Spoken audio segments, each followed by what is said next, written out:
চলো, শুভ বিকেল। শুভ বিকেল। তো একটা ভিডিও এইমাত্র সুতপার ভিডিও দেখলাম। সুতপার ভিডিওটা দেখে একটা ভিডিও করতে ইচ্ছে গেল। বেশি বড় করব না, ছোট্টর মধ্যে করব। আর সুতপাকে প্রশ্ন করব কয়েকটা। আচ্ছা সুতপা, আজকের পরিস্থিতি হয়তো তোমার সত্যিকারেরই হয়তো এটা বাস্তব সত্য কথা, সত্য ঘটনা। কিন্তু সবাই যে বলছে তোমাকে নাটক, আর তুমি যে নাটক নাটক বলে অনেকেই অনেকের অনেক রকম মতামত এখানে দিচ্ছে। আর তুমি তাদের মতামতগুলো শুনে একটু রেগেও যাচ্ছ, মাঝে মধ্যে হয়তো একটু কিছু বলেও ফেলছো। তো বলি, তুমিও তো অনেক মানুষকে দেখেছি, অনেক দিন ধরে তোমার ভিডিও দেখছি আমি।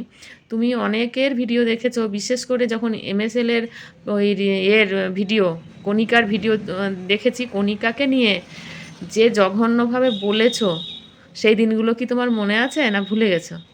তুমিও তো ছাড়োনি ওদেরকে। উজ্জ্বল অসুস্থ, উজ্জ্বল পঙ্গু, উজ্জ্বলের এই, উজ্জ্বলের সেই বলে অনেক কথা বলেছো। এমনভাবে ভাষা দিয়েছো যে ভাষাগুলো কানে নেওয়া যায় না। আর আজকে তুমি কি করছো? সংসার থেকে বেরিয়ে যাচ্ছ। ঠিক আছে, তোমার আমি নিজের জায়গা থেকে মেনে নিচ্ছি।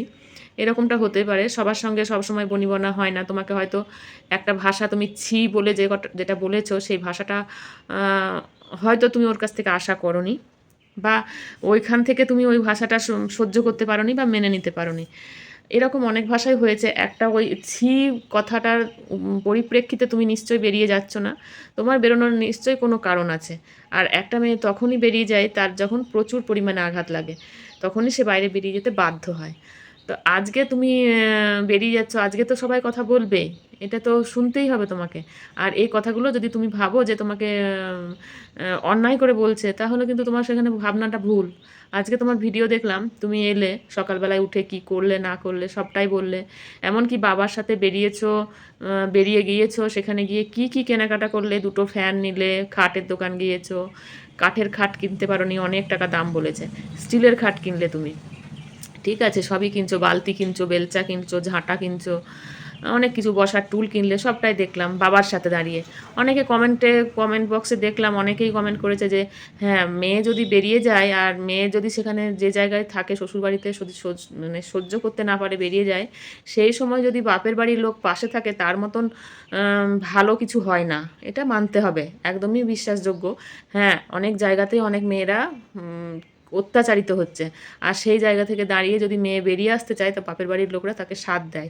এটা কিন্তু খুব ভালো কথা, খুব ভালো প্রস্তাব, ভালো মানে ভালো মনের পরিচয় দিয়েছে, খুব ভালো লাগলো। কিছুদিন আগে একটা পোস্ট দেখলাম ফেসবুকে, যে মেয়ে আসতে চাইছে, অত্যাচারে থাকতে পারছে না, সেখানে বাপের বাড়ি থেকে ব্যান্ড বাজিয়ে মেয়েকে বাড়ি নিয়ে এসছে। তো বাড়িতে নিয়ে আসুক, যাই হোক, বাড়িতে যাওনি তুমি, তোমার মতন ভালো কাজ করেছো। তুমি ফ্ল্যাট নিচ্ছ, ফ্ল্যাটটা তুমি আদৌ রেন্টে নিচ্ছ না কিসে নিচ্ছ সেটা আমাদের অবশ্য অতটা তো তুমি বলবে না। তুমি বলছো রেন্টে নিচ্ছ, তো ঠিক আছে, সবটাই বুঝলাম। কিন্তু এই পরিস্থিতিতে দাঁড়িয়ে একটা মেয়ে একটা ফ্ল্যাট নিয়ে বেরিয়ে আসা, কত রকমের প্রশ্ন উঠতে পারে সেটা তুমি ভাবতে পারছো না। এই তো গোয়েন্দাগিন্নি কালকে একটা ভিডিও করেছে, তোমাকে নিয়ে ভিডিও করেছে। কণিকাকে তুমি যেরকমভাবে টর্চার করেছো, কণিকা উজ্জ্বলকে যেভাবে তুমি বাজে কথা বলেছো, আজকের দিনে দাঁড়িয়ে তোমাকে ওই ছি কথার পরিপ্রেক্ষিতে বাড়ি ছেড়ে বেরিয়ে আসতে হলো। অনেকে তো বলছে নাকি বাড়ি রেনোভেট করবে বলে তুমি নাকি বেরিয়ে আসছো। যে যার মতন করে ভিডিও করছে আর বলছে। তারপরে তুমি অত সুন্দর রান্নাঘর বানিয়েছো। হ্যাঁ, তুমি যখন ফেরত এলে বাবার সঙ্গে কেনাকাটা করে, বাবার সাথে কেনাকাটা করার পর তুমি নাকি তুমি পরপর বলে যাচ্ছিলে, তোমার অত ভিডিও করা হয়নি। আবার বললে তোমার বর নাকি থাকলে তুমি ভিডিও করো না বাড়িতে, যখন ঢুকে যায় তখন তুমি ভিডিও করো না, বেরিয়ে গেলে তুমি আবার ভিডিও করো। তো তুমি ছাদে গেলে কাপড় জামা তুলতে, নেমে আসার সময় শ্বশুর বাড়ি মানে শাশুড়ি মাদের উপর তলায় থাকে তারা, তার রান্নাঘরটা তুমি চেক করেছো তোমার জন্য কোনো তরি তরকারি রেখেছে কিনা, তরকারির গন্ধ শুকে তুমি বুঝতে পারো কি তরকারি আছে। তারপরে তুমি কি বললে, শাশুড়ি মায়ের কাছে গিয়ে বললে আমার জন্য কিছু রেখেছো কি। তো এই সম্পর্ক থেকে তুমি বেরিয়ে চলে যাচ্ছ একা একা, তুমি তো সেই মানুষগুলোর কথা একটু ভাবছো না? সেখান থেকে তুমি তরকারি নিয়ে আসছো, বলছো একটা মাছের বাটি চচ্চড়ি আর একটা ডাল এরকম কিছু একটা করেছে, সেই দুবাটি তুমি তরকারি নিয়ে এলে। তুমি বললে, এটা দেখাওনি, তুমি বললে। কিন্তু সেই জায়গা থেকে দাঁড়িয়ে তুমি কি তাদেরকে ছেড়ে দিয়ে থাকতে পারবে, না কি অন্য প্ল্যান? আবার এটাও বলছো যে না, তোমরা দেখে নিও আমার এটা নাটক কিনা। অনেকেই অনেক রকমভাবে প্রশ্ন রাখছে তোমার কাছে, অনেকেই অনেক রকমভাবে কমেন্ট করছে। তবে দেখলাম ভিউয়ার্সরা তোমার কমেন্ট বক্সে যারা কমেন্ট করেছে তারা কিন্তু সবাই পজিটিভলি কমেন্ট করেছে। সবাই বলছে ভালো থেকো, সাবধানে থেকো, নিজেকে ভালো রাখার দায়িত্ব নিজের আছে, এরকম ভালো ভালো কমেন্ট এসেছে। তা আমি এই মুহূর্তে কমেন্টগুলো পড়ে শোনাতে পারছি না, আমার ইচ্ছে করছিল শোনাতে। চলো তোমাদের একটু কমেন্টগুলো পড়ে শোনায়। এত কাহিনী না করে, কেউ কেউ বাজে কমেন্ট করছে, আবার কেউ কেউ ভালো কমেন্টও করছে।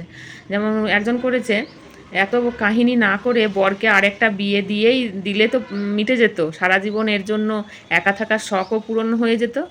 মানে যে যার মতন সারা জীবন কোনো মেয়েরাই সব কিছু ত্যাগ করবে, নিজেদের জন্য ভাবা দরকার। এটা কিন্তু সেই মেয়ের একটা জায়গা থেকেই বলেছে। আবার একজন লিখেছে, কত কষ্ট করে সংসারটা গড়ে তুললে, যাক কি আর বলবো, ভালো থেকো, সুস্থ থেকো, তোমার মনের ইচ্ছা পূরণ হোক। এরকমভাবে যে মানে বেশিরভাগ ভালো কমেন্ট। তুহিন দাদার সাথে তোমার কি এমন হলো, মানে ওর বরের নাম তো তুহিন, তাই বলছে তুহিন দাদার সঙ্গে তোমার কি এমন হলো যে একদম বাড়ি ছেড়ে তোমাকে, তুহিন দাদাকে ছেড়ে তুমি অন্য কোথাও শিফট হয়ে যাচ্ছ। শাশুড়িও বলো যে ভালো রান্না বান্না করে তোমাকে দেয়, সেটাই তো, এই তো শুনলাম আজকের ভিডিওতেই শুনলাম, তোমার মুখেই তোমার ভিডিওতেই শুনেছি যে কি করে তারা, সবাইকে ছেড়ে একা একা থাকার ডিসিশন নিলে কেন? একটু প্লিজ ভাবো।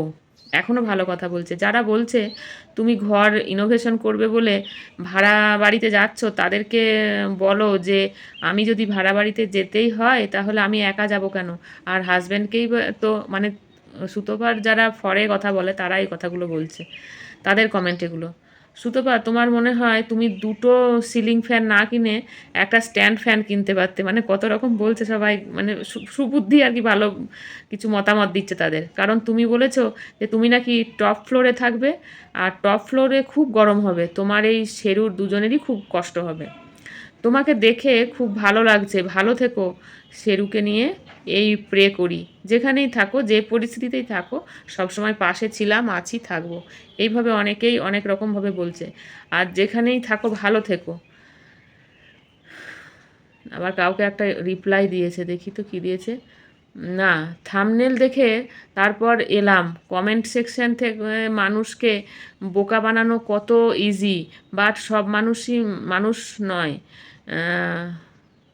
হাদুদের কেউ দাদা কি হাদুদের কেউ দাদা বানাया যায়, মুঝে जैसा कोई नहीं, পাগল আন্ট সতীর, কি লিখেছে, সতীর औरत, পাগল औरत उत्तर দিচ্ছে, पागल औरत कैसे सतीर हो सकती है भला, पहले ठीक से सोचो फिर कमेंट करो। যখন তুমি ভাড়া বাড়িতে যাবে তখন কিন্তু তোমার সাথে তুহিনদার যা হয়েছে প্রবলেমটা সব কিন্তু খুলে বলতে হবে, সেই আশাতেই আমরা আছি। দেখা যাক কী করে ও। সুতপা, যেটা করছো একদম ঠিক কাজ করছো, সব কিছু ছেড়ে দিলে নিজের আত্মসম্মান হারাতে দেবে না। আর আমার হাজব্যান্ড ট্রান্সফারের চাকরি, আমিও নানা বরের সাথে থেকেছি, নানা বরের সাথে থেকেছি, কিন্তু ঘটনাচক্রে বর্ধমানে আসার পর আমার হাজব্যান্ড ট্রান্সফার হয় এবং পরে কেঁদুয়া ফরেস্টে, যেখানে আমার যাওয়া সম্ভব হয়নি। আমি তো পারলে আমার শ্বশুরবাড়িতেই থাকতেই পারতাম, কলকাতার বড় বাড়ি যাইনি, কারণ আমার কাছে আমার আত্মসম্মানটা বড় আগে। আমি একা রয়েছি আমার মেয়ে আর 4 পায়ে বাচ্চাটাকে নিয়ে, 4 পায়ে মানে একটা আছে, পোষ্য আছে। তাও তো তোমার পাশে তোমার বাবা হয়ে, তোমার চেনা পরিচিত জায়গা এটা। যতদিন বাঁচবে মাথা উঁচু করে বাঁচবে, এটা আমি মনে করি।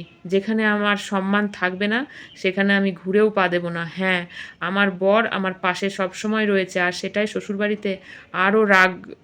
মার কথা মায়ের কথা না শুনে বউয়ের পাশে থাকে কেন ছেলে? কিন্তু এর পরিস্থিতিটা অন্যরকম। এর তো শ্বশুর শাশুড়ি এদের সাথে সম্পর্কটা ভালোই, কিন্তু বরের সঙ্গেই গণ্ডগোলটা হয়ে গেল। যাই হোক, দেখা যাক আগামী দিনে সবটাই বোঝা যাবে, জানা যাবে পরিস্থিতি কী হচ্ছে। তবে কিন্তু একটা জিনিসই বলবো, আগ বাড়িয়ে কাউকে কিছু বলাটা উচিত নয়। আমিও বলতে চাইছি না, আমিও নেগেটিভ বাজে কিছু ভিডিও করতে চাইছি না। ও যেটা বলেছে সেটাই বলছি, আর বড় মুখ করে কিছু বলার নেই।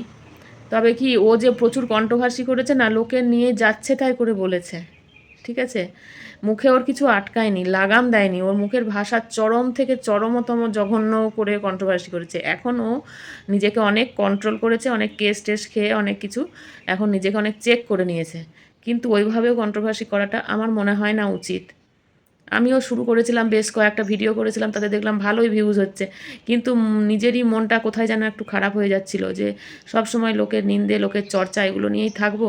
তারপরে দেখলাম যে না, থাকবো না। কিন্তু কি বলুন তো, এই ওআইটি করতে আসলে না, মানুষ তো আসে একটু ভিউজের আশায় আর কিছু আর্নিংয়ের আশায়।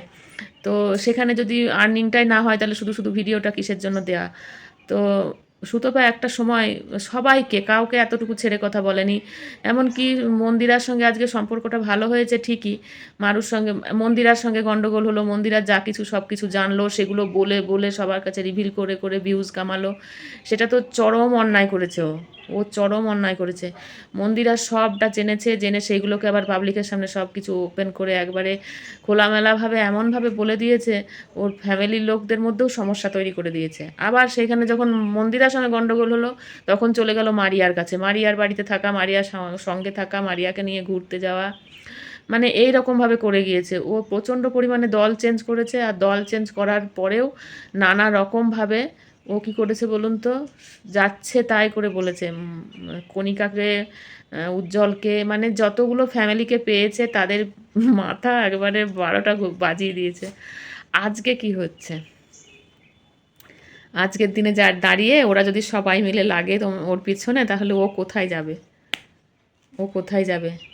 যে মানে যে যা করবে না, সে ঠিক ফল এখানেই পেয়ে যাবে। তার জন্য বেশিক্ষণ ওয়েট করতে হয় না, এইখানেই তার সব কিছু চলে আসে ফলাফল। তো আজকে ও চুপ, ও লোকের নিয়ে নিন্দে চর্চার আর জায়গা নেই। এখন ওরই জীবনটা চর্চার জীবনে পরিণত হয়েছে, ওর জীবনটাই এখন চর্চায় পরিণত হয়ে গেছে। ওকে নিয়ে টানা হেঁচড়া করলে ও রেগে যাচ্ছে, কিন্তু এটাই বাস্তব। কন্ট্রোভার্সি ও তো করেছে, ওকে নিয়ে কেন করবে না? আচ্ছা, ও নিরপেক্ষ হয়ে যদি বলে, সুতপাকে বলি যে তুমি একবার নিরপেক্ষ হয়ে তোমার মতন একটা ক্যারেক্টারকে সামনে রেখে তুমি কন্ট্রোভার্সি করো তো, দেখি তো তুমি তাকে নিয়ে কি বলতে পারো। তোমার কাছে এটা আমার একটা রিকোয়েস্ট বলতে পারো, দেখি তুমি এরকম একটা ভিডিও করো, মানে তোমার মতন ক্যারেক্টার একজন তোমার সামনে দাঁড় করিয়ে দাও, দিয়ে তুমি তার নিয়ে কতটা লেভেলে বলতে পারো, দেখি, দেখা যাক। তুমি তো কাউকে বলতে ছাড়োনি, নিজেকে দাঁড় করাও সেই জায়গায়। তো চলুন, আজ আসি, দেখা হবে পরের ভিডিওতে। সবাই ভালো থাকবেন, সুস্থ থাকবেন, সাবধানে থাকবেন। আসছি, টাটা।